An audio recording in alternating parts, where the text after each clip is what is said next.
Let me walk you through the events of Israel and why I believe that we are getting extremely close to Jesus returning and that trumpet being sounded. In the book of Deuteronomy, Moses warns the Israelites and he tells them, if you fall away from God, if you disobey him, he's going to scatter you amongst the nations.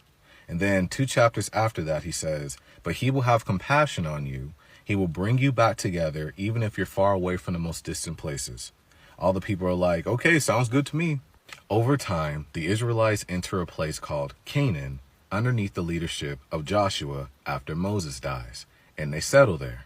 After even more time, the Israelites grow into a giant population of people, and they say, hey, God, we don't want you to be our leader anymore. We want to have a king just like the other nations. So God's like, all right, fine. I'll give you King Saul. So Saul is the first king, and then from there, it gets passed down to David, and then from David to Solomon. And at that point, Israel is known as a nation. So Solomon ends up making this big old temple, and he dedicates it to the Lord. And he says this loud prayer to the whole nation of Israel, and then he says, we're going to follow you forever, Lord. And God's like, okay. This temple is also supposedly in the same spot where Abraham tried to sacrifice his son Isaac. Later on, still underneath the leadership of Solomon, Israel sins greatly. They do a bunch of evil stuff, they fall away from God, they disobey him, and as a consequence, after Solomon's death, Israel splits, one for the north and one for the south. The north is called Northern Israel with the capital of Samaria, and the south is called Judah with the capital of Jerusalem. Both sides end up getting conquered by two different groups of people. The northern side gets conquered by the Assyrians, and the southern side gets conquered by the Babylonians. The Babylonians end up destroying the temple, and they take a lot of them captive for about 70 years.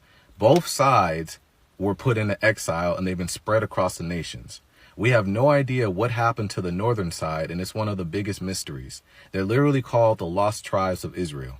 After 70 years, a group of people come along called the Persians, and they conquer the Babylonians. The leader of the Persians is a man by the name of King Cyrus. People often connect King Cyrus with Donald Trump. That's a video for another time. King Cyrus allows a remnant of Jews to go back to Judah to start making the second temple. A man by the name of Zerubbabel starts making that temple. I forgot to mention, the reason why Solomon built the first temple in the first place was so that God could have a permanent place to have his presence dwell, since God's presence was always in the tabernacle, which was a tent.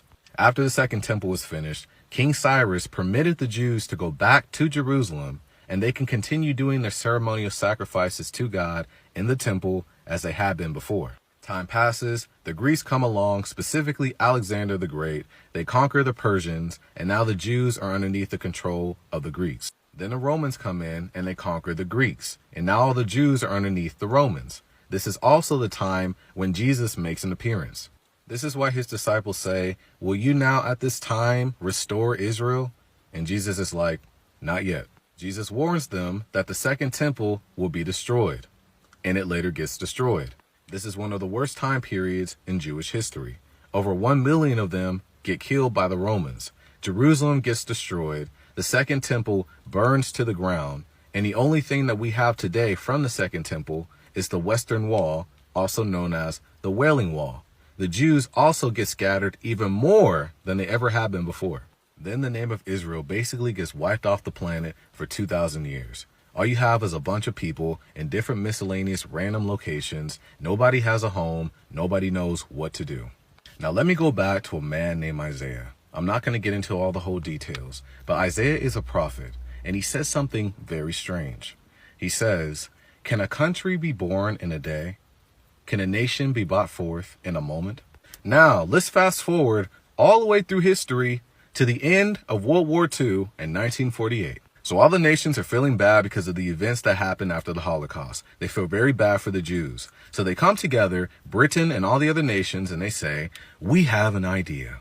Let's give Israel some land that they can call their own. And then one person steps forward and they say, I have an idea too. Let's call it Israel. And literally within hours of the same day, all the nations acknowledge it, and Israel is born in a day. Now, in the book of Revelations, Israel is already a nation again. It came back into existence again, which means that this prophecy has come to pass already.